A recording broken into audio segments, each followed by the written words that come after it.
안녕하세요. 예, 이율입니다. 자, 2024년도 강의 시험 합격을 위한 첫 번째 강의 시간이 되겠습니다. 그죠? 예. 오늘 우리가 이제 해야 될 이야기는 경제학의 초대인데, 오해하실 수도 좀 있을 것 같아요. 완전 기본 아니면 기초? 뭐 이렇게 오해를 하실 수도 있는데, 물론 기본과 기초는 분명히 맞습니다. 그런데 이거는 경제학 원론과 경제학적 사고를 위해서 만든 강의이기 때문에 조금 노력은 하셔야 돼요. 그 다음에 또 한 가지 이제 경제는 사실 마음적으로 보면 편견이 되게 많거든요. 경제는 수리적으로 그 다음 기하학적으로 어려운 거 아닐까, 복잡한 거 아닐까. 그런데 여러분들이 하는 경제 수험에 필요한 내용들은 그렇게 어렵거나 복잡한 내용은 아니에요. 그래서 경제라고 하는 것들을 나중에 학교에 가서 학생들을 가르치고 또 이야기도 하셔야 되고 이거 수업을 하셔야 되는데 이걸 이제 어떤 쪽으로 이제 우리가 접근할 것이냐. 그래서 제가 항상 강조하는 것은 경제학은 말로 설명이 먼저 돼야 되거든요.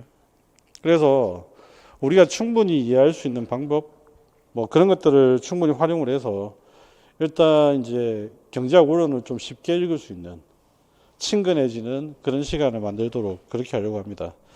그래서 경제학 공부를 하신 분들 여기 보면 이제 경제학과 나오신 분도 계시고 경제학 공부해 보신 분도 계시는데 여전히 이제 경제학적 사고 마인드라든지 이런 것들은 조금 어렵다. 뭐 그런 분도 계시고요. 그래서 일단은 첫 번째는 어떤 마음을 가지셔야 되냐면 경제학은 생각하는 만큼 쉽다. 생각하는 만큼 어려운 게 아니고 생각하는 만큼 쉽다라고 일단 마음을 먹으셔야 됩니다. 그 다음 두 번째, 경제학은 인간의 심리에 대한 연구다. 그래서 사람에 대한 마음을 연구하는 거예요, 사실은. 이게 무슨 말인가 싶을 건데 제가 앞으로 이제 설명드리는 가운데 계속 그 이야기를 드릴 겁니다. 경제학에서 제일 중요하게 생각하는 건 사람의 경제적 욕망을 다루는 거예요. 그래서 사람의 경제적 욕망이라고 하는 것은 어떨까? 오늘 이 자리에 여러분들 계시지만 여러분이 가지고 있는 경제적 욕망은 하루 종일 거의 발휘가 됩니다. 오늘 뭐 먹을까? 소비 활동이잖아요. 그죠? 근데 오늘 뭐 먹을까 선택할 때 짜장면을 먹는다. 그럼 짜장면을 먹는다는 그 이유를 설명해야 되잖아요. 근데 우리는 보통 이제 설명 안 합니다. 그죠? 나 그냥 짜장면 먹을 거야. 근데 경제학은 설명을 한다는 거예요. 이 사람이 왜 짜장면을 선택을 했을까? 그 이유는 뭘까? 그래서 경제학이라고 하는 것은 사람의 경제적 욕망을 다루는 겁니다. 그래서 그 경제적 욕망을 어떻게 다루느냐, 그걸 이제 하나씩 쉽게 일단 설명해 드릴 거고, 그 경제적 욕망을 설명할 때 말로 길게 하면 막 듣기 싫잖아요. 그러니까 그걸 간단하게 이제 식으로 표시하는 거예요. 그리고 여러분들은 지금 MZ세대 같은 경우는 방송에 나오지만 사실은 이 단순화하는 작업에 탁월한 능력을 가지고 계세요. 왜? 말줄임을 정말 잘하거든. 그 말줄임을 잘하는 그 능력을 가지고 경제학에다가 활용을 하시면 경제학을 수리적으로 줄이면 되겠다. 말을. 그림으로 경제학의 설명들을 줄이면 되겠다. 이 방법들만 여러분들 해결하시면 경제학은 그렇게 어려운 게 아닙니다. 그래서 몇 가지 기초적인 내용들, 기본적인 내용들 그런 내용들만 잘 훈련을 좀 하시면 좋겠다. 그 이야기고요. 그래서 이번 강의의 어떤 가장 첫 번째 목표는 뭐냐면 경제학이라고 하는 것들, 이론들을 이해를 하실 때 이걸 막 이론적으로 복잡하게 생각하는 게 아니고요. 직관적으로 이해를 하는 겁니다. 직관적으로. 그래서 직관적으로 어떻게 이해를 할 거냐 앞으로 해나가야 되겠죠. 그 다음에 두 번째는 논리적 사고입니다. 그죠? 이 논리적 사고라고 하는 것은 대단히 중요한 이야기인데 논리적 사고를 따진다는 건 별거 없어요. 독립변수, 종속변수가 무엇인지만 이해하시면 돼요. 우리가 이제 앞으로 여러분들 공부하셔야 되는 사회과학은 대부분 한 번도 학교로 다니실 때 독립변수가 뭐고 종속변수가 무엇인지를 사회과 시간에 들어본 적이 별로 없으실 거예요. 제가 제 제자들 보면서 매번 그 이야기 하는데 이 독립변수하고 종속변수를 충분히 이해를 하게 되면 그 다음부터는 내용이 굉장히 쉬워집니다. 그래서 여러분들이 알고 있는 뭐 예를 들면 제일 친숙한 것 중에 보면 사회문화라고 하는 게 있잖아요. 그 사회문화 과목에 보면 대표적인 일탈입니다. 그죠? 그럼 일탈은 독립변수일까요? 종속변수일까요? 종속변수죠. 그러면 일탈 파트에서 일탈 이론에 대한 부분들은 전부 다 뭐냐? 독립 변수에 관한 이야기예요. 그러니까 경제학도 마찬가지예요. 딱 그 구조로 되어 있거든요. 그 기본 구조로 되어 있는데 그 기본 구조로 계속 마인드를 안 하시는 거예요. 그냥 논리적으로 계속 어렵게 느끼시죠. 그런데 그렇게 한 이유는 여러분 잘못이 아니라 사실은 그림을 먼저 그리는 분들, 그 다음에 수학 공식을 가지고 먼저 설명하는 분들 때문이에요, 이게. 그래서 그림과 수리를 하기 전에 말로 충분히 납득이 되고, 그 말로 충분히 납득이 된 걸 가지고 그림을 그려보고 수식을 만들어 보고 해야 경제학이 되는 거죠, 이게. 그래서 앞으로 우리가 해야 될 과정은 그겁니다. 그 기초 과정을 연습하는 게 이 부분이고, 그 과정을 통해서 경제학적인 마인드를 형성하는 것, 이게 이제 이번 강의 목표입니다. 그런데 이 경제학적 마인드 형성에서 제일 중요한 포인트가 한 가지 있는데요. 일단 여기서 제일 이해해야 될 것은 오늘부터 우리는 이 경제학적 욕망이 뭔지, 경제적 욕망이 뭔지를 충분히 이해하는 것, 이게 핵심이에요. 인간이 가지고 있는 경제적 욕망. 그래서 그 심리학적인 어떤 요인들도 충분히 고려를 해야 경제학은 쉬워진다는 겁니다. 자, 앞으로 이걸 이제 설득해 나가면서 말씀을 계속 드리겠고요. 그 다음에 이제 강의 주제하고 일정들이 쭉 나와 있는데 아마 별일이 없으면 이 일정대로 할 겁니다. 그런데 이제 2월 2일부터 우리가 경제학 원론을 들어야 되기 때문에 중간에 설 연휴 때는 제가 기차표가 없어가지고 수업을 할 수가 없어요. 제가 부산에서 왔다 갔다 하다 보니까 제가 일주일에 절반은 부산에 있고 일주일에 절반은 서울에 있거든요. 예, 그래서 학교하고 이제 그 문제 때문에 분산이 돼 있다 보니까 그래서 지금 현재 아마 마지막 세 번째 주 그 설 앞에 그 목금은 수업이 안 될 거고요. 대신에 1월 마지막 주에 3주차는 목요일을 하고 그 다음에 4주차 수업은 금요일을 하는 걸로 오후에 일단 말씀을 좀 드리고 양해를 구하도록 할게요. 아니면 뭐 경제원론을 일주일 미뤄야 되는데 문제는 그렇게 하면 이게 공부가 나간 것 자체가 흐트러지기 때문에 그래서 불가피하게 이제 부탁을 좀 드리겠습니다. 자, 그러면 이제 경제학에 대해서 한번 시작을 좀 해봅시다. 요즘 최근에 시험 문제 추세가 그렇습니다. 경제학 문제가 굉장히 어렵게 나오진 않아요. 다만 이제 경제학적 마인드를 물어보는 문제는 굉장히 많아졌습니다. 이 친구가 이런 조건들과 변수들을 줬을 때 식을 만들 수 있을까? 이 친구가 이런 어떤 내용들과 서술문을 줬을 때 경제학적인 그림을 그려가지고 값을 구할 수 있을까? 이게 이제 기본적으로 계속 출제되는 방향이에요. 올해 같은 경우에도 보면 사실 별거 없거든요. 10분위 분배율에서 보면 너무 당연한 이야기인데 10분위 분배율을 한번 생각해 봅시다. 소득이 어떻게 분배되어 있는지를 보는 거예요. 소득 분배. 그러면 소득 계층을 나눠야 되겠죠. 이게 첫 번째겠죠. 그 다음 두 번째는 뭐냐면 분배율이니까 비교를 해야 되겠죠. 상대적으로. 그럼 상대적 비교를 해야 되니까 당연히 여기에 이제 상위 20에다가 하위 20을, 하위 40을 둘 수도 있고 이게 이제 기준이 됩니다. 근데 이거는 20을 두고 왜 40을 뒀는지 이거는 외워야 돼요. 어쩔 수 없이. 왜냐하면 마땅한 기준은 없습니다. 그래서 이걸 이제 실제로 보면 5분위 분배로 따지면 이걸 20대 20으로 두는 어떤 통계치도 있거든요. 대신에 이걸 상대값을 표시를 한다는 이야기죠. 그러면 이 값이 만약에 같아진다고 한다면 평등해지는 거고. 그럼 같아질 때는 언제죠? 1일 때입니다. 그렇잖아요. 이게 분자 분모의 관계를 보면. 이게 반대가 되어 있으면 또 반대대로 해석을 하시면 돼요. 근데 무조건 같아질 때는 1입니다. 근데 만약에 이 값이 1보다 작아지면 어떻게 되는 거예요? 불평등해지는 거죠. 왜냐하면 이쪽이 소득이 커지니까. 예, 이건 약속이기 때문에 어쩔 수 없는 거예요. 그런데 이런 식으로 지금 현재 경제학에서 기본적인 어떤 상대적 사고, 그 다음에 기본적인 어떤 마인드, 이 기본적인 마인드를 얼마나 가지고 있는지를 계속 테스트하는 문제들이 계속 출제가 되고 있다. 그래서 복잡한 이론보다는 일단 그렇게 이해를 하셔야 됩니다. 그 다음 두 번째는 뭐냐면 경제학 원론은 왜 원론일까요? 경제학 원론은 모든 경제학자들이 합의하고 있는 사안이라는 뜻이에요. 그럼 모든 경제학자들이 합의를 안 하고 있는 사안에 대해서는 거의 출제가 안 된다고 봐야 되겠죠. 그러니까 여러분이 공부하실 때 쓸데없는 이론들은 별로 보실 게 없다는 이야기예요. 그러니까 이거는 범위를 넓혀서 해야 될 문제가 아니라 최대한 경제학 원론이 가지고 있는 성격, 그 다음에 또 한 가지는 사범대에서 이제 배우는 수준. 그걸 생각해 봤을 때 거기에서 범위를 정해지고 거기에 필요한 내용들을 가지고 공부를 하시면 경제학은 크게 문제가 없다. 예. 자, 그러면 이제 경제학에 대해서 한번 이야기를 좀 해봅시다. 일단 경제학에 대해서 이해를 하려면 경제가 무엇인지 알아야 되겠죠. 경제에 대한 학문이니까 경제가 뭘까? 그냥 간단히 이야기하면 경제라고 하는 것은 생산하고 그 다음에 소비하고 그 다음에 분배하고. 그래서 기본적인 어떤 활동은 반드시 여러분들이 기억을 하셔야 되는 순서는 이겁니다. 생산과 생산한 걸 나누어서 소비하는 것.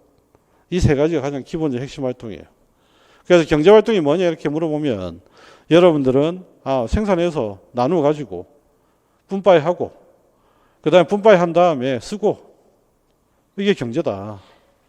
그런데 문제는 뭐냐면 뭘 생산해야 될지 어떻게 나누어 가져야 될지 얼마나 써야 될지 이런 부분들이 이제 걸리는 거예요. 왜 그러냐면 아무거나 생산할 수는 없죠. 여러분이 만약에 지금 노량진에 장사를 합니다. 그죠? 그런데 예를 들면 뭐 달팽이 요리를 한다 칩시다. 근데 한국 사람들이 보면 달팽이 요리에 대해서 별로 관심이 없어요. 그럼 노량진에서 달팽이 요리를 아무리 만들어 봐야 안 팔리겠죠. 그러니까 생산을 할 때 기본적으로 생산을 하기 위해서는 뭘 생산해야 될지 굉장히 중요한 문제예요. 안 그러면 달팽이를 낭비하게 되는 겁니다. 그러니까 생산과 분배 소비에서는 어떤 문제가 걸리게 되냐면 방금 말씀드렸던 무엇을 얼마나 어떻게 과연 생산하고 분배하고 소비를 해야 되는지 그 문제가 발생하는 거예요. 그런데 그 문제가 발생하는 이유가 뭐 때문이냐면 바로 이제 제일 중요한 대원칙이 나오죠. 인간이 가지고 있는 어떤 물질적 욕구, 이걸 저는 경제적 욕망이라고 표시하는데 이 경제적 욕망이 희소한 자원과 부딪히기 때문이에요. 예를 들면 여러분이 빚을 내서 공부를 중단하고 이제 빚을 내서 달팽이 사업을 시작했다고 합시다. 그런데 내가 빚을 내서 시작했다는 말은 돈이 없다는 이야기잖아요. 그럼 내가 가지고 있는 자원이 한정되어 있다는 이야기잖아. 한정된 걸 가지고 달팽이를 팔아. 이건 낭비죠. 그러니까 결과적으로 모든 생산 주체나 소비 주체 모든 사람들은 자신이 가지고 있는 경제 욕망에 비해서 희소한 자원이 항상 부족한 게 현실이다 그 이야기예요. 그런데 이거는 사냥터를 생각해봐도 마찬가지입니다. 우리가 이제 정치학을 공부하다 보면 노루사냥 게임이라고 하는 것을 배우게 돼요. 노루사냥 게임은 딴 게 아니고 사냥꾼들이 노루사냥에 나갑니다. 그런데 노루사냥에 나갔는데 노루는 한 마리밖에 없죠. 그런데 사냥꾼들은 여러 명이잖아. 그럼 서로 이거 노루를 잡아야 되잖아. 노루는 희소하죠. 사냥꾼들은 많고. 자, 사람들의 욕망이 충돌하는 거예요. 경제적 욕망이. 그게 바로 사냥터거든요. 예. 그래서 이게 바로 현실이다 그 이야기입니다. 그래서 이 희소성의 법칙은 모든 경제학 이론을 만들어내는 가장 본질 핵심 개념 빅 아이디어라고 생각하시면 돼요. 그러니까 희소성의 법칙을 통해서 여러분들은 자꾸만 어떻게 생각하셔야 되냐면 이 경제적 욕망이 어떻게 충족될 것인가를 계속 고민들을 하셔야 돼요. 여러분이 가지고 있는 용돈과 소득 이걸 어떻게 쓰실 거예요? 용돈과 소득은 희소하죠. 한정되어 있단 말이죠. 생산자가 돈을 빌려서 달팽이를 팔 수 있는 것도 한정되어 있어요. 은행 가서 무조건 대출 안 해줍니다. 그죠? 은행 가서 무조건 대출해주면 신나게 대출하지. 뭐 신나게 대출하고 이 사업 망하면 저 사업 하면 되고. 그런데 그럴 수가 없단 말이에요. 그게 왜 그러냐면 희소성 때문입니다. 그러면 희소성이라고 하는 상황 때문에 사람들은 이제 고민을 하게 되는 거죠. 어떤 고민을 하게 되냐면 야 어떻게 돈을 쓰지? 어떻게 용돈을 쓸까? 어떻게 지금 이제 사업을 할까? 그러면 이제 이 희소성을 가지고 할 수 있는 거는 딱 한 가지예요. 희소성 때문에 한 개인이라고 하는 이 경제 주체는 만족을 극대화하기 위해서 어떻게 해야 되지? 희소한 자원을 어떻게 써야 되지? 그 이야기를 하게 되는 거고요. 생산자는 기업은 마찬가지겠죠. 희소한 자원을 가지고 어떻게 생산해야 되지? 그래서 이윤 극대화를 어떻게 올리지? 그래서 욕망은 이윤 극대화입니다. 소비자의 경제 욕망은 효용 극대화죠. 그래서 앞으로 이제 이렇게 생각하시면 됩니다. 소비자의 경제적 욕망은 만족이다. 효용.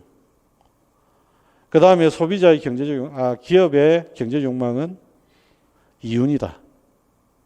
그러면 이 이윤을 내가 획득하기 위해서는 희소한 상태에서 사냥터에 나가 있는 것과 똑같은 상황이에요. 거기에서 경쟁을 해야 되고, 거기에서 나는 최대한의 목표를 달성해야 되는 것, 이게 이제 이 상황입니다. 자, 그러면 이제 이것이 결국은 사람들한테 어떻게 행동해야 되느냐라고 하는 것들을 희소한 것이 이 상황 자체가 결정해 주는 거잖아요. 그죠? 그러면 희소성 때문에 이제 어떤 문제가 발생하냐면 일단 아껴 써야 돼요. 그러니까 희소성 때문에 경제학은 당연히 경제 현상을 연구하는 게 아닙니다. 방금 이야기했던 희소한 상황에서 발생하는 문제를 어떻게 해결할 것이냐. 이걸 연구하는 게 경제학이에요. 그래서 정확하게 여러분들이 이해를 하셔야 되는 건 대부분의 경제학 책에 보면 그 말이 나오죠. 경제학은 인간의 물질적 욕망을 충족시키기 위해서 희소한 자원을 어떻게 활용할 것인가를 연구하는 학문이다 이렇게 되어 있는데 여기에 최고의 방점은 어디에 있는 거냐면 어떻게입니다. 어떻게.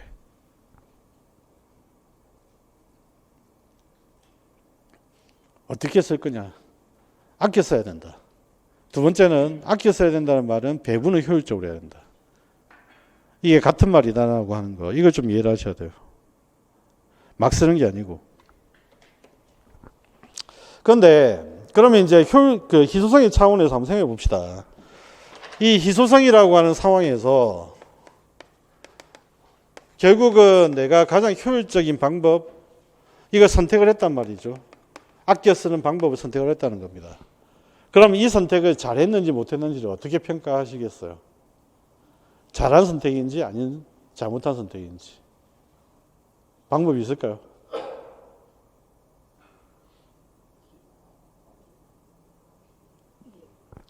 이걸 잘한 선택인지 못한 선택인지 판단하는 방법은 바로 비용 대비 선택입니다. 무슨 말이냐면 선택을 한 것으로부터의 만족감이 생기겠죠. 그러면 이 만족감이 비용보다 크다면 잘한 선택이에요. 그런데 만약에 비용이 반대로 더 크다면 이건 잘못한 선택이에요. 그래서 이 잘한 선택과 잘못한 선택의 기준, 이거는 결국 뭐냐? 비용 대비 선택의 만족감이 어느 정도 되느냐 이거예요. 비용 대비. 자, 여러분들은 올해 공부를 하시고 마음 먹었잖아요. 선택을 하신 겁니다. 그죠? 그러면 1년 동안 이제 돈 버는 걸 포기하신 겁니다. 그러면 결국 이걸 선택한 이유는 올해 1년 동안 공부를 한다. 돈을 벌지 않는다. 돈을 벌지 않는 거 이게 포기한 것이고 1년 공부한 게 선택한 거잖아요. 그러면 이 만족이 더 크다는 이야기예요. 잘 모르겠는데 그러실 수 있어요. 왜 우리 생각이 그렇게 깊이 안 하니까. 그런데 경제학자들은 그렇게 이야기하는 겁니다. 여러분들한테 야, 너의 선택이 옳은 선택인지 옳지 않은 선택인지를 어떻게 설명할 것이냐. 비용 대비 선택의 만족감이 훨씬 더 크다는 이야기예요. 자, 여기에서 뭐가 문제 생기냐면 모든 경제학은 이렇게 상대적 비교를 하는 겁니다. 앞으로 여러분들은 경제학은 무조건 상대적 비교를 하는 거다. 이걸 먼저 머릿속에 기억을 하셔야 됩니다. 그래서 이걸 우리가 비용이라고 하는 측면인데 경제학의 비용은 좀 다른 의미예요. 보통 일반적으로 있잖아요. 여러분들 비용을 할 때는 어디에서 비용을 찾죠? 선택이 찾습니다. 예를 들면 학교, 대학에 진학을 한다. 그러면 대학 진학에 들어가는 비용이 얼마지? 이렇게 따지잖아요. 그런데 경제학에서 비용은 어디에 찾아야 되냐면 포기한 것에서 찾아야 돼요. 이게 바로 기회비용입니다. 경제학의 비용은 어디 찾는다고요? 포기한 것에서 찾아야 됩니다. 선택에 찾는 게 아니고 포기한 게 찾아야 돼요.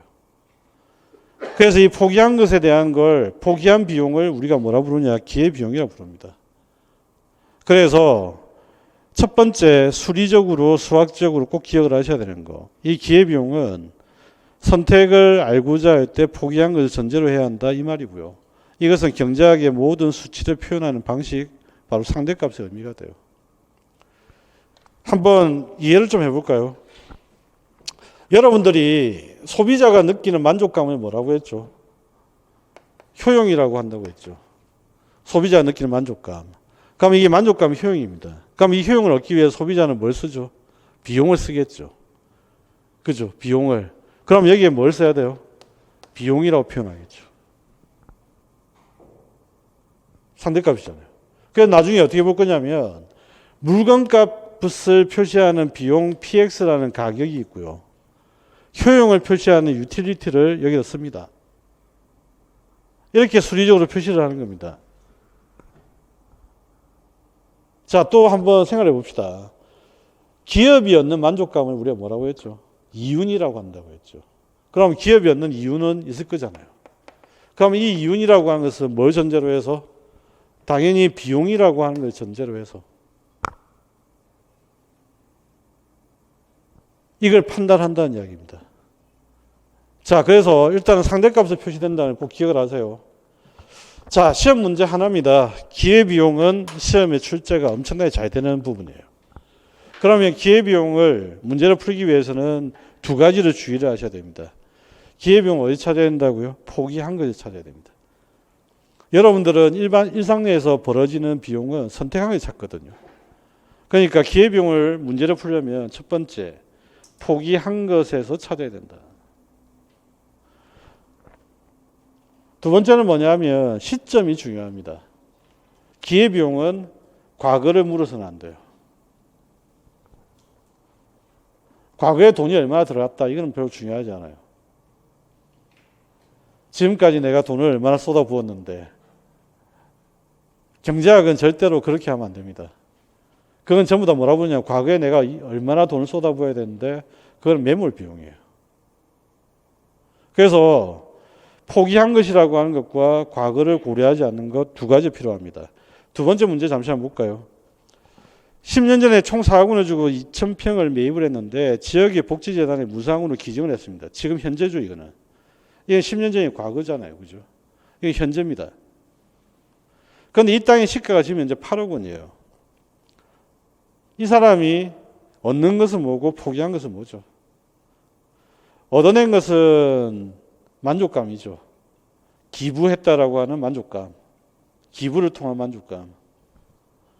이 사람이 포기한 것은 땅입니다. 그죠?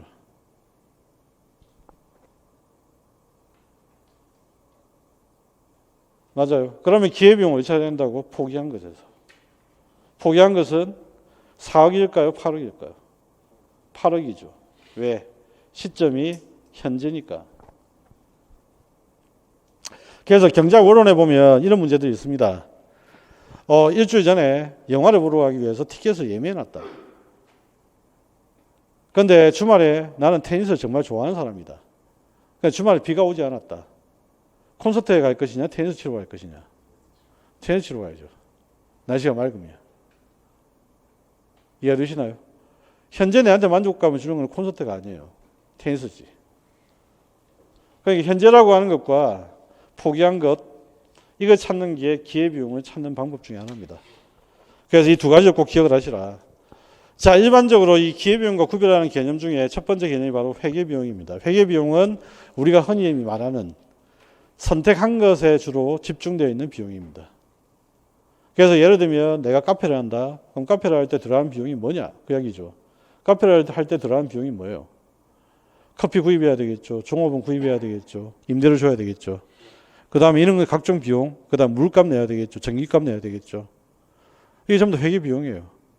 우리가 주로 선택하기 위해서 비용을 찾잖아요. 그런데 경제학은 이것만 경제학적 기회비용이 아니라는 거예요. 뭘 포기했는지까지 포함시켜야 돼요. 그래서 반드시 어디 찾아라? 포기한 것에서 찾아야 된다. 그래서 경제학의 기회비용은 여기에 나와 있는 회계비용과 그 다음에 실제로 포기한 것을 더해줘야만 기회비용이 됩니다.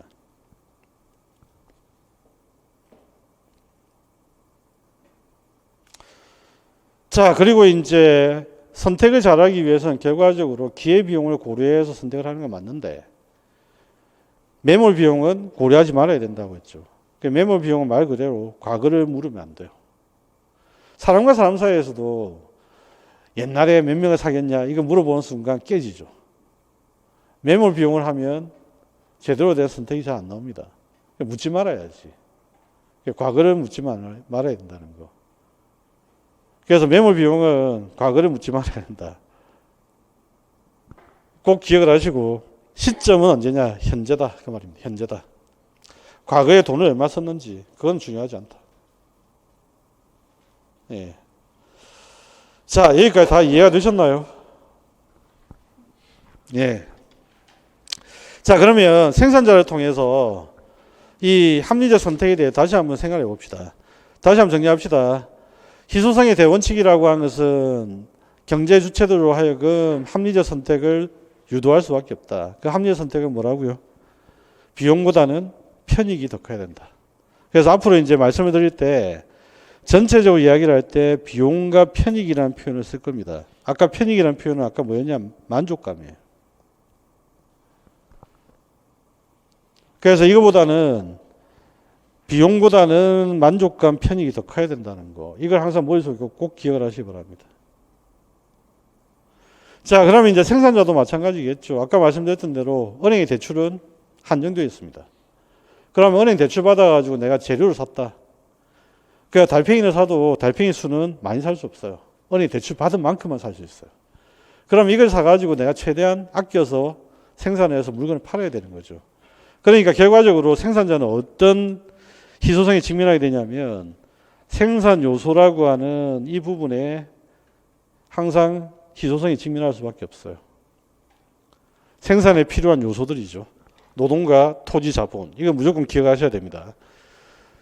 제가 생산 요소 이렇게 말하면 여러분들 무조건 노동, 토지, 자본 이렇게 말씀을 하셔야 돼요. 자, 이 생산 요소를 투입을 해서 우리가 결과적으로 상품을 만들어내는 겁니다. 생산 요소, 달팽이를 투입을 해서 달팽이 요리를 만들어내는 거죠.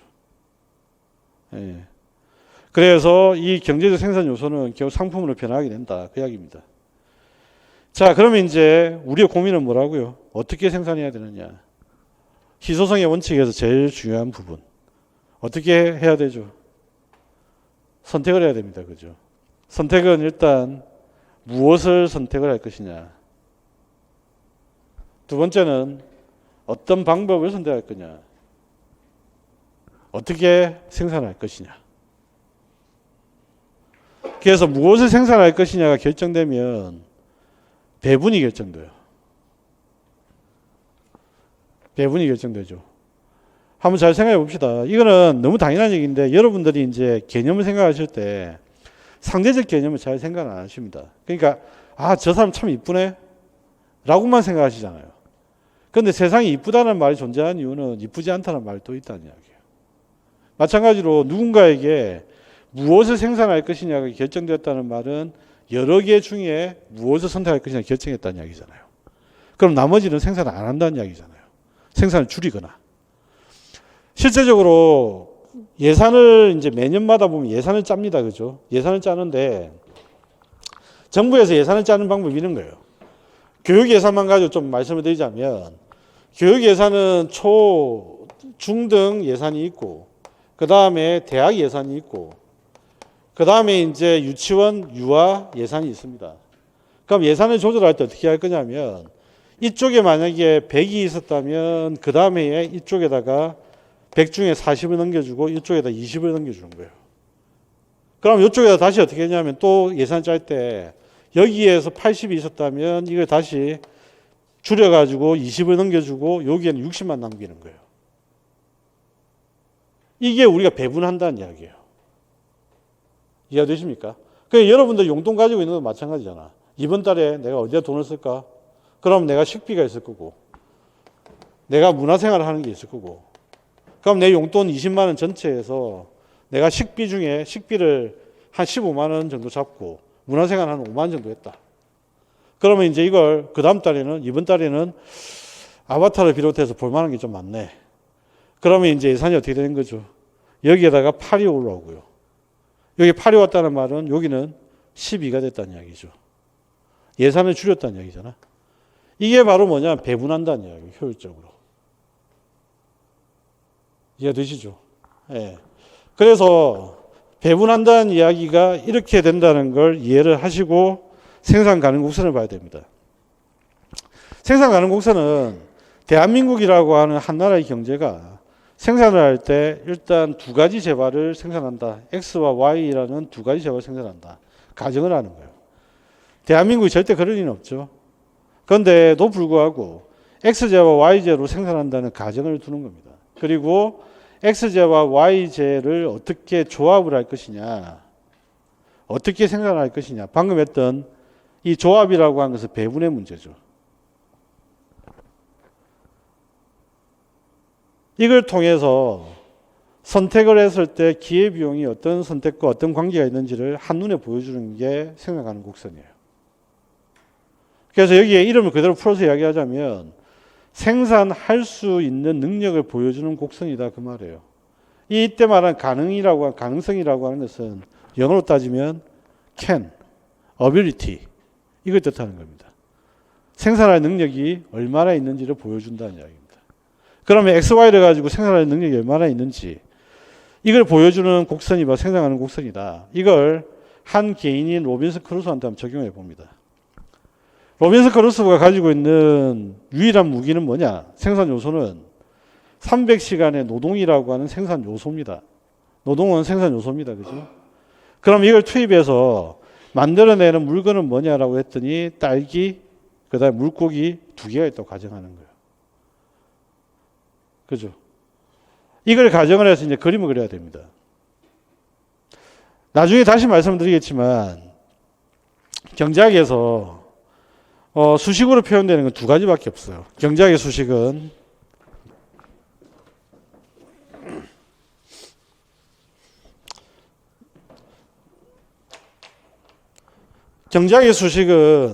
Y는 fx라고 하는 형태의 그림이 하나 있고요. 그 다음에 그게 아니고 K는 A의 X 플러스 BY라는 형태의 두 가지 형태가 있습니다. 이 두 가지 딱 수식 형태가 딱 두 개밖에 없다고 생각하시면 돼요.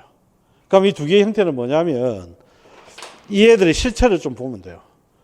이건 얘가 독립변수란 뜻이고요. 얘가 종속변수란 뜻이에요.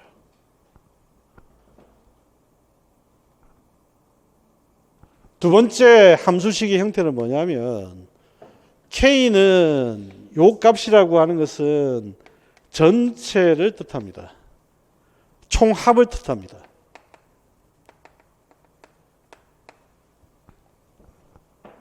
총합을 뜻합니다.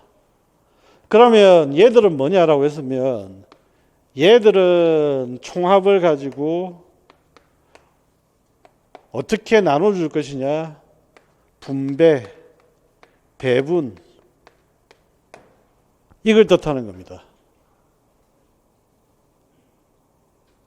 또 한 가지 어떤 전체식은 어떻게 분배와 배분되어 있느냐 그 이야기인데 이걸 경제학에서는 그냥 내용 요소라고 표현하기도 합니다. 한번 생각해 보자고요. 이걸 가지고 이야기를 하자면 하나 오늘 우리가 할 내용인데 가격이라고 하는 변수가 굉장히 중요하다고 합니다. 경제학은 가격을 P로 표현합니다. 앞으로 프라이스라고 표현하니까 무조건 기억하시고요.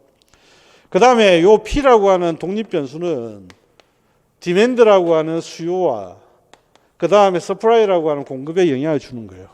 그럼 얘가 독립변수고 얘가 종속변수가 되는 거죠. 그러면 이걸 가지고 요 식대로 만들면 어떻게 되죠? 종속변수 디맨드 D는 그죠? F라고 하는 독립변수의 함수 P가 되는 거예요. 자, 여러분들 국민소득은 한번 들어보셨잖아요. 그죠?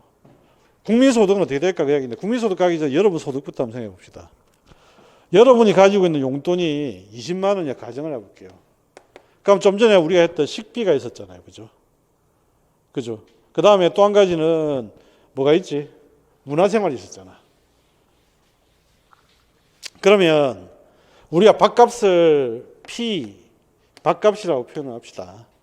그러면 이걸 얼마나 먹느냐라고 하는 밥의 수량을 표시하는 겁니다. 20만 원에. 이해됐어요? 그 다음에 두 번째, 아까 영화표, 영화값이죠. 영화비. 여기에다 영화를 몇 번 볼 것이냐는 횟수, 수량을 뜻하는 것이죠. 이건 영화 가격이고, 이거는 밥의 가격입니다. 그렇죠? 그러면 이제 이걸 딱 한눈에 보는 순간, 우리는 뭘 알 수 있냐면, 이 친구가 20만 원을 가지고 밥에다가 얼마나 쓰고, 영화비를 얼마나 쓰는지를 알 수 있다는 이야기예요. 자, 국민소득을 한번 생각해 봅시다. 그러면 이제 국민소득이 있어요. 국민소득 우리가 앞으로 이제 Y라고 표시할 겁니다. GDP죠, GDP. Y라고 표시할 건데, 국민소득은 어떤 것의 합으로 되어 있을까? 그러면 전체 생산의에서 나눠줄 거 아니에요. 자, 써라. 소비에 나눠줍니다. 그죠? 소비에 나눠줍니다. 그 다음에 생산의에서 남는 거는 투자해라. 투자에다 나눠주는 거예요. 그런데 국내 물건에 마음에 드는 게 없네. 외국 물건도 한번 사봐야지. 우리는 또 무역 거래도 해야 되니까. 그러니까 어떻게 하냐면 수입도 하고 수출도 하고 하는 것들이 들어가야 되는 겁니다.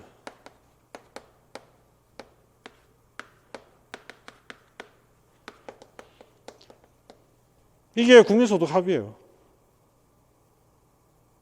그런데 이걸 보는 순간 우리는 어떻게 할 수 있냐면 우리가 생산해낸 GDP가 소비에 얼마가 돼 있고 얼마의 투자가 돼 있고 얼마의 외국 거래가 이루어졌는지를 파악할 수 있는 거잖아요. 이해가 되셨나요?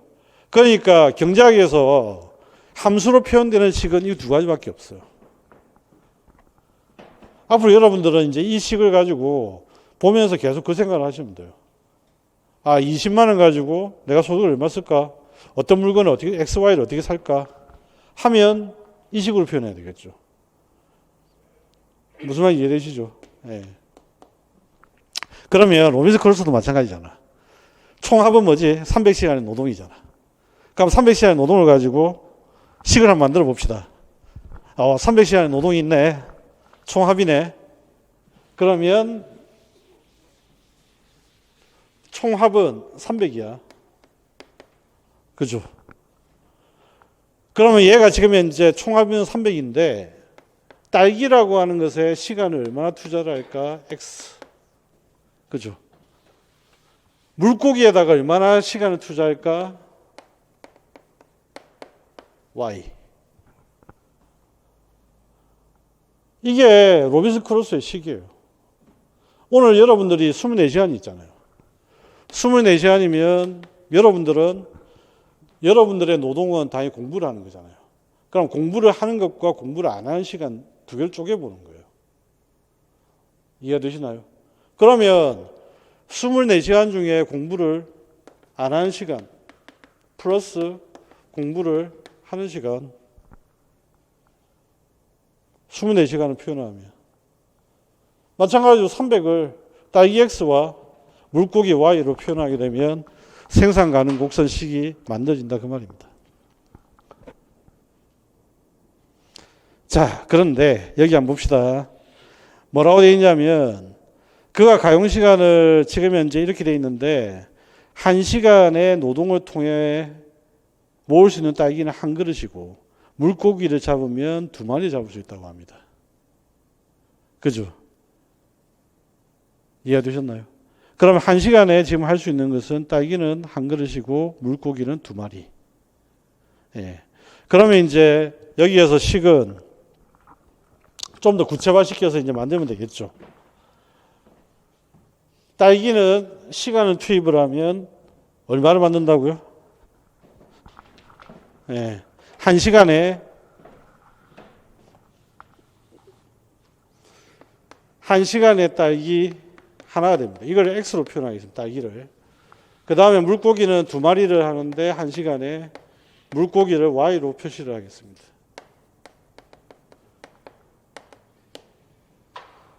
이런 식으로. 이렇게 하게 되면 이제 식으로 만들 수 있는 게 다 만들어지는 거죠. 그러면 이제 한번 생각해 보자고요. 요 식에서 로빈슨 크루소가 에이, 오늘은 물고기 잡기 싫어. 바다에 태풍도 불고 뭐 바다에 나갈 문제도 좀 아닌 것 같네. 오늘 딸기나 잡아야 되겠다. 그죠? 그래서 오늘 하루 종일 내가 물고기를 하나도 안 잡아. 그러니까 물고기는 숫자가 0이 돼요. 그럼 딸기는 몇 그릇이 되죠? 300그릇이 됩니다.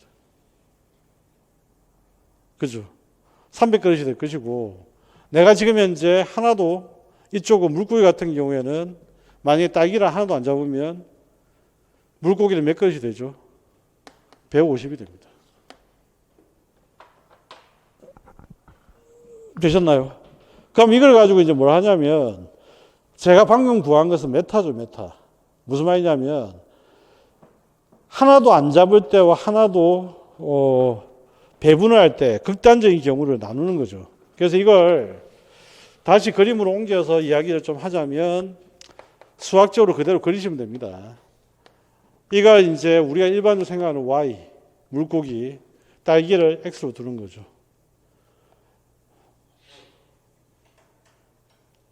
되셨나요? 자, 이렇게 하게 되면 지금 현재 물고기를 하나도 안 잡고 300을 기준 잡았을 때 하나도 안 잡으면 딸기는 당연히 300이 됩니다. 이거는 물고기가 되고 이건 딸기. 그러면 딸기는 지금 현재 300. 그런데 여기에서 물고기는 제로. 딸기는 300이죠. 그런데 딸기가 만약에 0이 되면 물고기는 시간이 150이 됩니다. 그죠? 그럼 이 두 가지 경우가 전부 다 합해가지고 이런 그림이 만드시는 거죠. 그래서 이 두 점을 연결해서 그리게 되면 바로 직선 형태의 생산 가능 곡선이 만들어집니다. 그래서 앞으로 이제 이런 형태의 이제 식이 만약에 미시에서 나오게 되면 여러분들은 어떻게 구하시면 되냐면 극단적인 경우를 가지고 두 점을 연결해 버리면 돼요. 이거는 제로, 이거는 무조건. 이거 제로, 이거 무조건. 그렇게 두 점 연결하시게 되면 하나의 식이 만들어집니다. 자, 그러면 이제 한번 봅시다. 지금 현재 300시간을 가지고 만약에 총 토탈 해서 만들어지면 물고기는 몇 마리 만들어지냐면 600마리가 만들어지고요. 딸기는 만약에 하게 되면 300그릇이 만들어집니다. 그죠? 됐어요? 그래서 지금 현재 얻을 수 있는 조합이 어떻게 될까 그 이야기인데 최대한의 물고기를 내가 계산을 잘못한 게 있구나.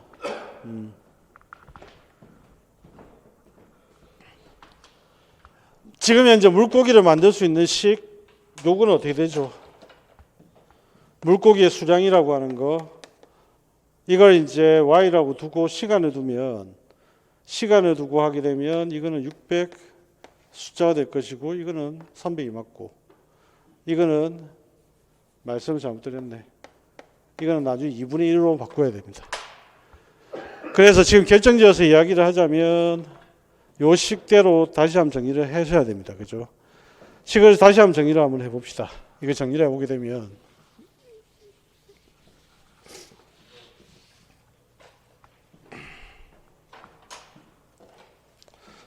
지금 현재 300이라고 하는 것이 주어지고요. 시간입니다. 그죠? 시간이 주어졌을 때 우리가 할 수 있는 것은 일단 물고기라고 하는 것과 그 다음에 여기에 이제 시간이라고 하는 것. 그 다음에 두 번째는 지금 현재 딸기라고 하는 것과 여기에 시간이라고 하는 것. 이거 두 개를 이제 계산을 하셔야 됩니다. 그죠? 여기 계산을 하셔야 되겠고 그러면 이쪽에서 지금 현재 물고기 수량에서 만들 수 있는 것은 아까 1시간당 얼마를 만들 수 있다고 했냐면 2개를 만들 수 있다고 했고요. 그 다음에 딸기 같은 경우에는 시간당 하나를 만들 수 있다고 했어요. 그러면 이제 시간적으로 만들어서 전체적으로 하다 보면 물고기를 시간당 만들 수 있는 것은 시간당이니까 300시간 동안 하려면 이게 2개를 곱해줘야 되겠죠. 그래서 2 곱하기 300을 하게 되면 전체적으로 물고기는 600이 되고요. 그 다음에 딸기 같은 경우에는 300으로 바꾸셔야 됩니다. 예. 식은 똑같습니다. 잠시 뒤에 식은 다시 한번 말씀드릴 테니까 그렇게 한번 만들어 보고요. 자, 그래서 지금 현재 만들어진 부분들을 보면 그림에서 이제 찍어서 이야기를 하면 이런 그림으로 그려집니다. 이런 그림으로. 그래서 물고기는 지금 현재 600이 돼 있고 딸기는 지금 현재 300으로 만들어집니다.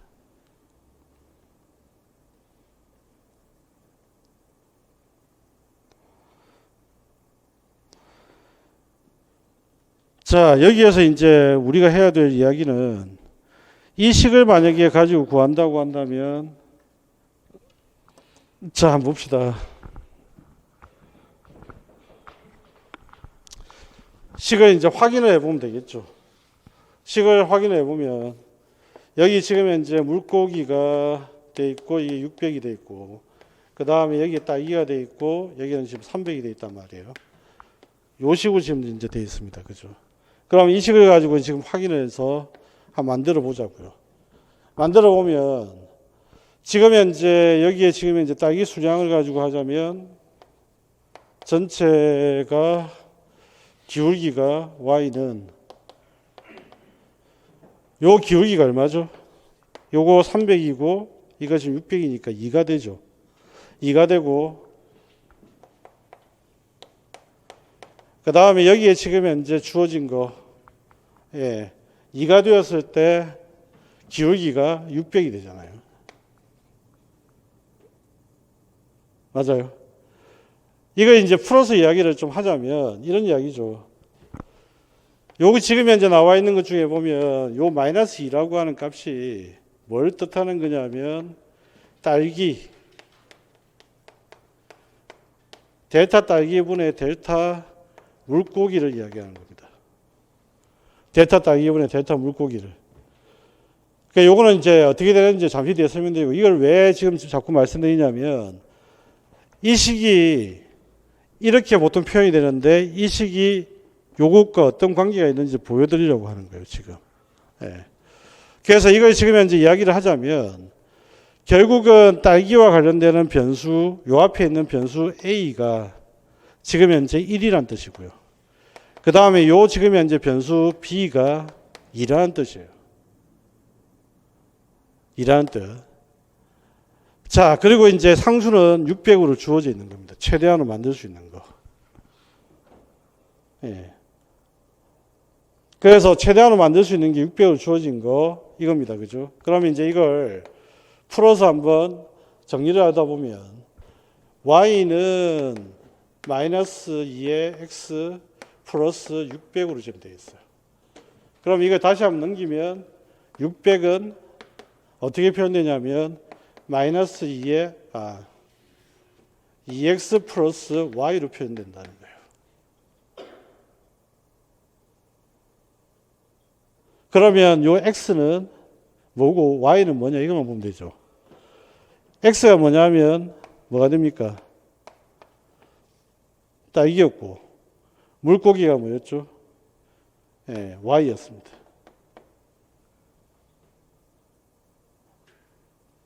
이해되셨나요? 아까 여기에서는 뭘로 잡았냐면 시간으로 잡았잖아요. 그죠? 제가 총량을 시간으로 잡았잖아.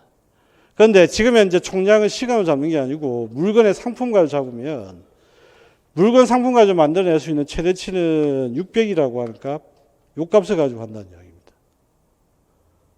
요 값을 가지고. 그러면 다시 한번 이야기를 해봅시다. 최대치를 만들 수 있는 값은 시간 중에 물고기 600마리를 만들 수 있는데 이 값은 실제적으로 어떤 관계를 가지고 만들지냐면 딸기 얘를 어떻게 만들고 그 다음에 여기에 나와 있는 물고기 얘를 어떻게 하느냐에 따라서 바뀐다는 이야기예요. 그런데 딸기하고 물고기를 한번 비교를 해봅시다. 1시간당 물고기는 하나고 물고기는 2마리였고 1입니다. 그죠? 시간당. 한번 비교해 보시겠어요? 물고기는 2마리고 딸기는 한 그릇입니다. 그죠? 어느 게 더 비싼 놈이고 어느 게 더 싼 놈이죠? 딸기가 더 비싸죠. 물고기가 더 싸죠. 왜? 그냥 간단히 이야기하면 시간당 만들 수 있는 거는 뭐밖에 없다. 시간당 물고기 2마리를 만드는데 딸기는 하나예요. 얘가 더 비싼 겁니다. 그죠? 얘가 더 싼 겁니다. 효율적으로. 그러면 내가 만약에 여기서 물고기를 선택하면 어떻게 되죠? 물고기를 선택하면 2가 될 것이고 딸기는 비용이 포기한 비용이 되는 거고요. 그 다음에 만약에 내가 지금 현재 여기서 선택을 뭘로 할까? 만약에 이번에는 딸기를 선택했다 칩시다. 딸기를 선택했다 치면 물고기는 포기한 것이 되는 거죠. 자, 요 밑에 있는 건 전부 다 뭐라고요? 예, 포기한 것입니다. 위에 있는 건 뭐죠? 이거 선택한 겁니다.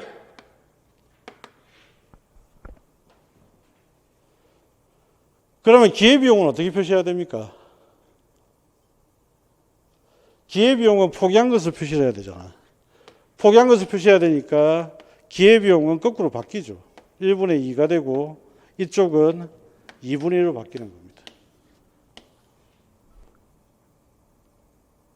자, 이제 이 관계는 충분히 이해를 하셨을 테고 총합을 구할 때 물건의 총량을 가지고 집어서 계산을 하셔야 됩니다. 아까 시간은 나중에 노동의 공급에서 그래프에서 만드시는 거고요.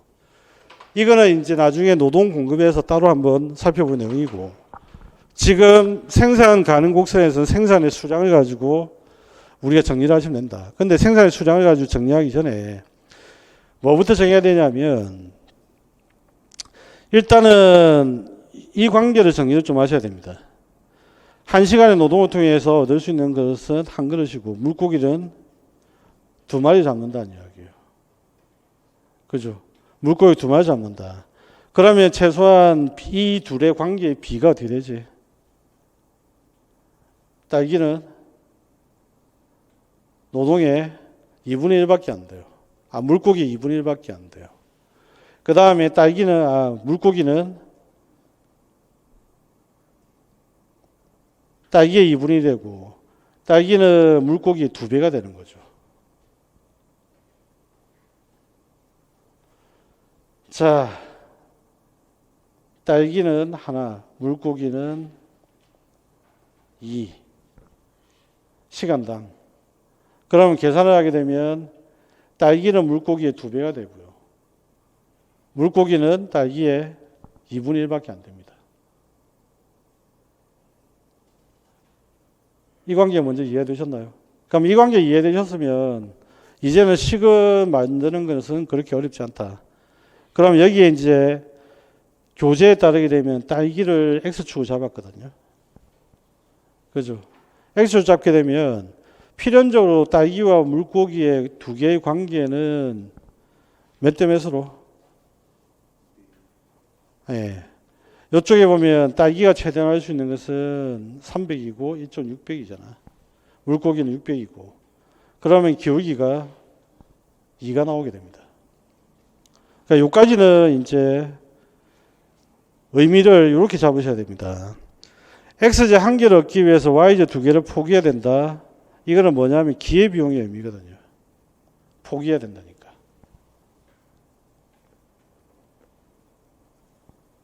포기해야 된다니까. 그러면 X와 Y의 가격비가 얼마냐라고 한다면 2대 1이죠. 아까 이야기했던 대로 딸기가 물고기의 가격의 2배죠. 물고기의 가격이 2배. 2대 1이다라고 하는 겁니다. 2대 1이다.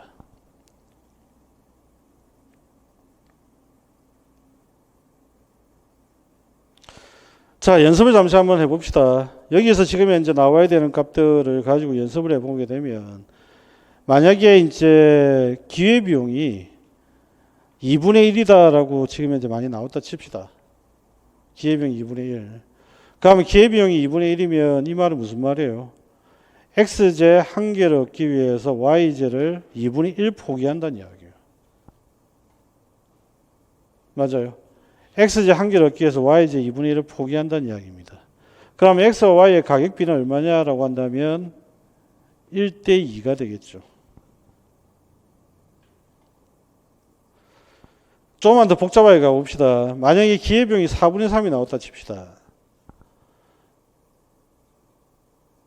기회비용이 만약 4분의 3, 내가 X제 한 개를 얻기 위해서 포기해야 될 수량이 4분의 3을 포기를 해야 된다. 그러면 이때의 가격비는 얼마? 3대 4가 됩니다.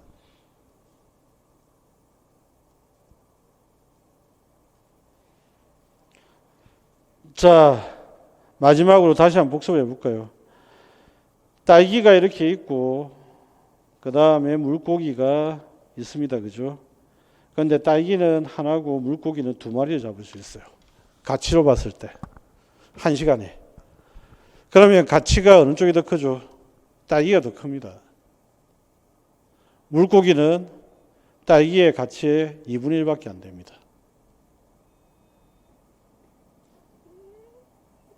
되셨나요? 그러니까 이걸 이제 기본적으로 계속 써먹을 수 있어야 나중에 식을 만들거나 그림을 만들거나 할 때 편하게 좀 쓰실 수가 있습니다. 그럼 여기서 우리가 한 가지 알 수 있는 건 뭐냐면 아까 이제 시간을 가지고 제가 이제 말씀을 드렸잖아요. 그죠? 그 시간은 비용입니다. 시간과 비용은 항상 가격은 비례할 수밖에 없다. 가치는. 그래서 기억을 하셔야 되는 것은 가격과 비용은 비례한다는 거. 그래서 기회비용은 이제 정리를 하자면 이렇게 정리를 하겠죠. 포기한 것인데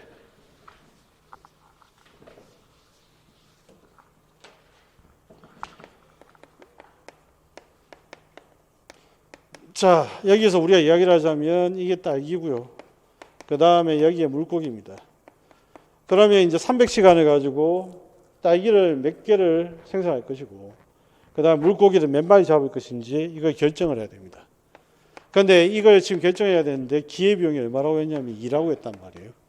그럼 2라고 했다는 말은 이게 지금 현재 딸기라고 하는 것이 1이고 물고기가 2라는 이야기예요. 그런데 중요한 거는 이 2라고 하는 게 포기한 것을 뜻하는 거죠. 포기한 것을 뜻하는 겁니다. 그죠? 그럼 만약에 이게 기회비용이 아니라 편익을 만약에 구하라고 한다면 어떻게 구할 거예요? 내가 딸기를 선택했으니까. 딸기를 선택했을 때 편익을 구하라면 당연히 2분의 1로 표시해야 됩니다. 그럼 이것이 2가 뭐가 되는 거죠? 이게 비용이 되는 것이고 이게 편익이 되는 거죠. 그 다음에 여기서는 보시면 아시겠지만 이게 비용이 되고 이게 편익이 됩니다. 그럼 여기서 우리가 이제 한 가지 꼭 정리를 해야 될 게 편익을 이야기할 때는 비용을 전제로 한 편익이고 그 다음에 비용을 이야기할 때는 편익을 전제로 한 비용이라는 거. 이게 머릿속에 항상 있어야 된다는 거.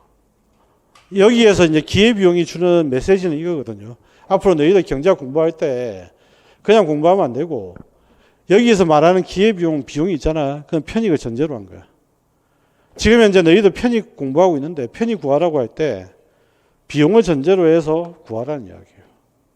자, 내가 서점에 갔는데 경제학 책을 선택할 것인지 법책을 선택할 것인지 고민을 합니다. 서점에 왔는데 경제학 책을 선택할 것인지 법책을 선택할 것인지. 근데 경제학 책은 얼마냐 봤더니 4만 원이에요. 법책은 얼마인지 봤더니 3만 원이에요. 그러면 경제학의 기회비용은 얼마가 되죠? 경제학 책의 기회비용은 얼마가 됩니까?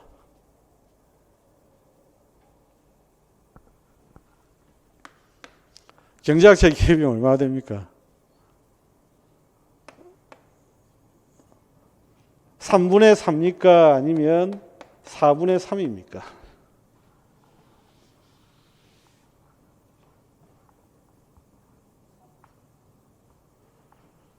다시 경제학의 기회비용은 내가 경제학을 선택을 했고 그 다음에 법을 포기했다는 얘기지. 그러면 경제학의 기회비용은 포기한 것 3이고 내가 선택한 것 4를 기준 잡아야 되죠. 이해되셨나요? 그러면 반대로 물어볼게요. 경제학 책값의 상대 가격은 얼마야?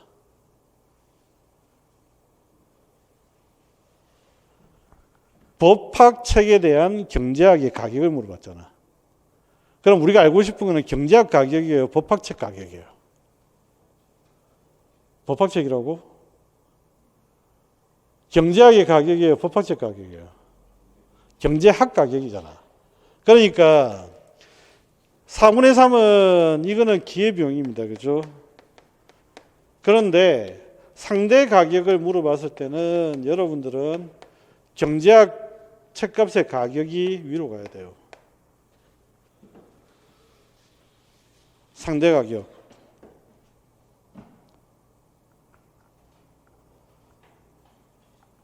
자, 여기서 이제 구하는 요령을 조금 아셔야 됩니다. 무슨 말이냐면 기회비용이든 그 다음에 우리가 얻는 만족이든 편익이든 이건 전부 다 어떻게 표시되냐면 상대값으로 표시가 된다는 겁니다. 일단 미시경제학에서는. 그러면 상대값으로 표시를 하려고 하면 기회비용은 우리가 알고 싶은 건 비용이잖아. 그러면 기회비용은 알고 싶은 건 비용이야. 그런데 이 비용은 뭘 전제로 한 비용이다? 편익을 전제로 한 비용이다. 편익은 마찬가지죠. 우리가 알고 싶어 하는 것은 상대값 표시돼야 돼요. 그러면 우리가 알고 싶어 하는 편익은 경제학에서 뭘 전제로 한 편익이라고? 비용을 전제로 한 편익이다. 그 말이에요. 그래서 앞으로 여러분들이 경제학 책의 상대가격 물어보면 내가 알고 싶은 것, 그걸 위에 두고 그 다음에 밑에는 그 전제 조건에 되는 값을 각각 넣어주면 됩니다. 그래서 기회비용은 경제학자들이 약간 변태스럽기는 하죠. 왜 변태스럽냐면 굳이 상대값을 표시를 하는 이유가 뭘까? 그 이야기를 좀 이해를 하시면 됩니다.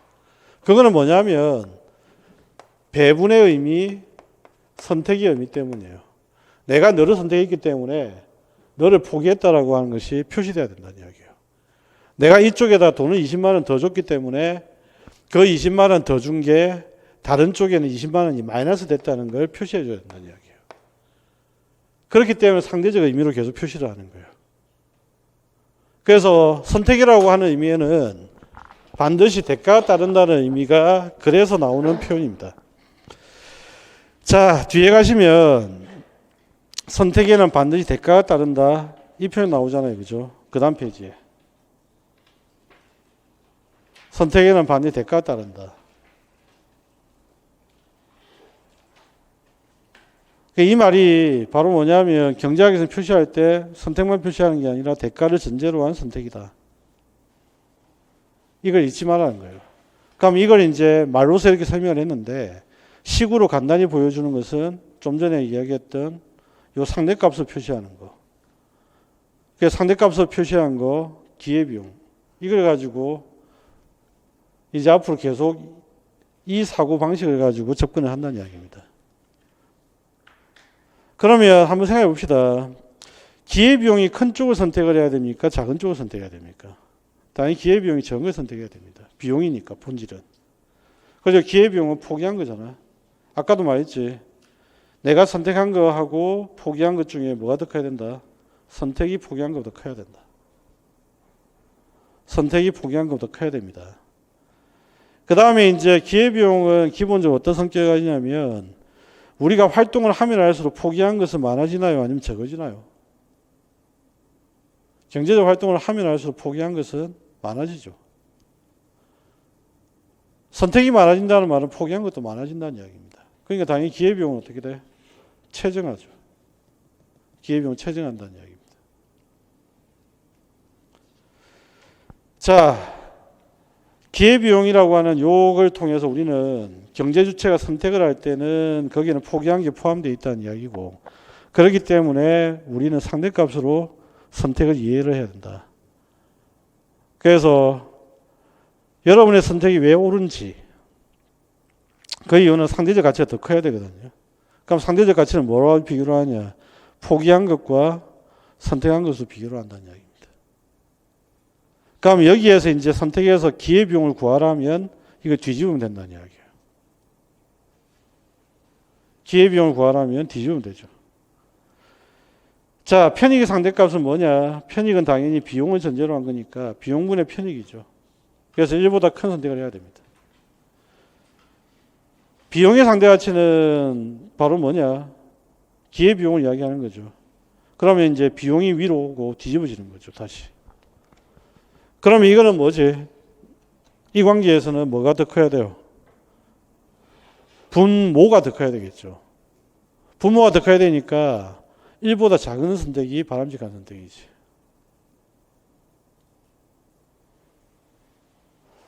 이거는 나중에 어디서 써먹냐면 국제교육에서 써먹게 됩니다. 앞으로 이제 계속해서 각각에서 써먹어야 되니까 여러분들 반드시 기억을 좀 하시기 바랍니다. 자, 그런데 이걸 논리적으로 많이 푼다고 한다면, 예, 편익과 비용 중에 어느 게 독립변수고 어느 게 정수변수일 것 같으세요? 일반적으로 생산 요소를 투입해서 생산을 한다고 했잖아요. 그죠? 생산 요소 투입을 통해서 생산을 한다. 그럼 이 생산 요소라고 하는 것은 비용이지. 생산을 얻어낸 생산물은 일종의 편익이죠. 그러면 결과적으로 비용은 독립변수의 성격이 강합니다. 그죠? 종속변수는 주로 편익이 됩니다.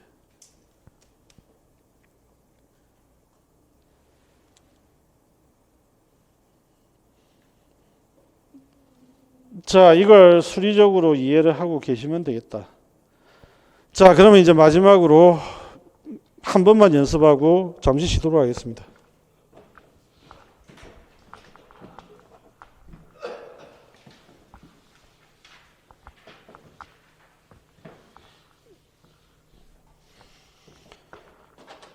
자, 기회비용은 델타 X분의 델타 Y입니다. 그죠? 이거는 포기한 것을 이야기하고요. 델타 X는 내가 선택한 것을 이야기합니다. 포기한 것을 표시해야 되는 거죠. 다른 말로 한다면 얘는 편익을 이야기하는 것이고 얘는 비용을 이야기하는 거다. 그러면 이 값이 지금 현재 여기 나와 있는 것처럼 식처럼 줄였다면 2가 나왔다고 칩시다. 2가 나왔다고. 그러면 지금 현재 선택한 것보다 포기한 것이 2배라는 이야기잖아요. 그죠? 선택한 것보다 포기한 게 2배라는 이야기예요. 기회비용이라고 하는 말은. 그러면 가치적으로 봤을 때 얘를 가치로 표현하면 뭘로 표시가 가능하지? PY라고 가치를 매길 수 있겠죠. 그죠? 그 다음에 얘는 가치로 표현하면 어떻게 표현할 수 있죠? PX라고 표현할 수 있겠죠. 가격은 어떻게 결정된다고요? 생산비가 얼마나 들어갔느냐. 그 생산비는 우리가 코스트라는 표현을 씁니다. 그죠? 그러니까 여기에 이제 M이라고 하는 말이 갖다 붙는데 이거는 한계라는 뜻이죠. 마지널. 그래서 이걸 생산비하고 비례한다라고 가정을 하면 MCX에다가 MCY로 표현이 가능하다는 이야기예요.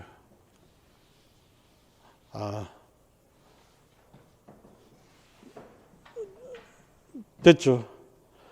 그런데 여기서 이제 이 문제는 뭐냐면 한번 보세요. 이걸 만약에 이렇게 지금 현재 식으로 만약에 갖다로 표현하게 되면 문제가 생깁니다. 왜 그러냐면 선택한 것은 포기한 것의 2배라고 했잖아. 그러면 이게 같아지려고 하면 가치적으로 봤을 때 누가? 얘가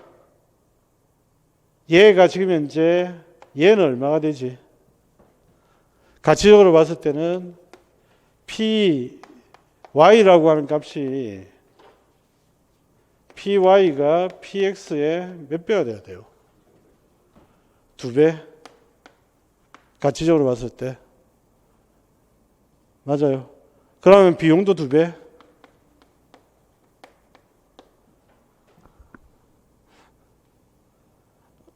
뭔가 이상할 텐데.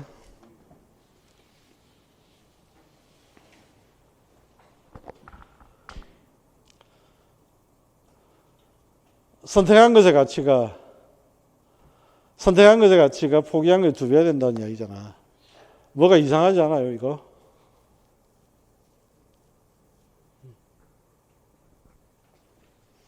뭐가 이상합니까?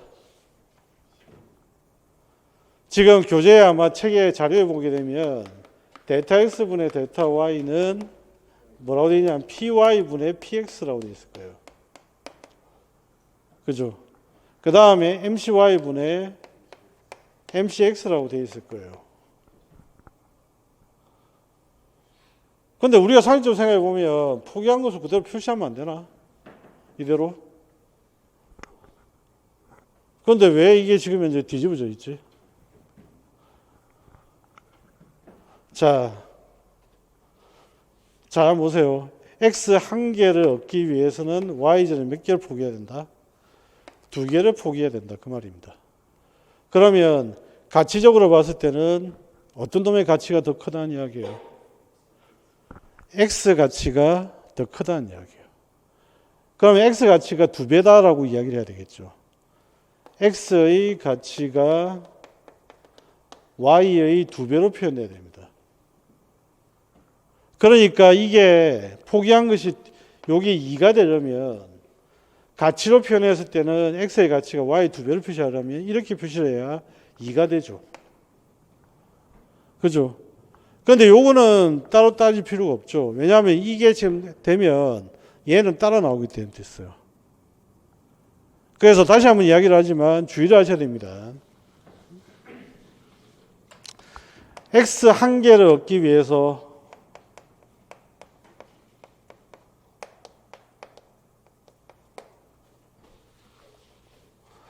자, 포기하는 값, 이 값입니다. 그죠?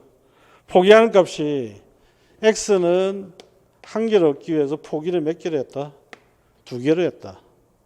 그런 말은 가치적으로 봤을 때는 px가 py보다 크다는 이야기고요. x제 한 개를 얻기 위해서 포기한 것이 만약에 2분의 1이다. 그죠? 그러면 가치적으로 봤을 때 누가 더 크다? py가 더 크다는 이야기예요. 그러면 기회비용이 1보다 큰 선택은 바람직한 선택입니까? 바람직하지 않은 선택입니까? 바람직하지 않겠지. 포기한 게 2나 되는데, 2배가 되는데. 그죠? 포기한 게 더 큰데? 가치적으로 봤을 때 그렇지만. 그래서 우리가 지금 현재 아셔야 되는 거는 기회비용은 포기한 것이다. 그럼 뭘 포기를 했느냐? 네. 내가 선택한 것에 2배의 가치를 포기한 거다. 그래서 이걸 이해를 하시는 것, 이게 일단은 마무리. 그래서 기회비용은 작은 걸 선택해야 된다. 그리고 가격비는 2대1 구하는 건 습관적으로 하셔야 되겠고요. 한번 또 해볼까요? 연습을 잠시 한번 해봅시다. 만약에 기울기가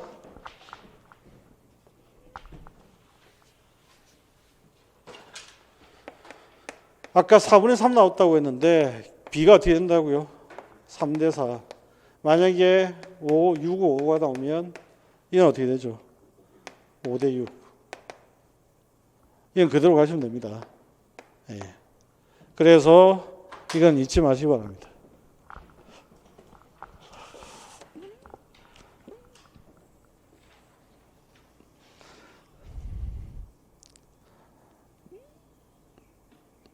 이걸 중간에 제가 시간을 안 끌고 들어왔으면 조금 더 여러분이 편했을 텐데 제가 욕심부리다가 시간을 끌고 들어온 바람에 여러분들 고생을 좀 시킨 것 같아요.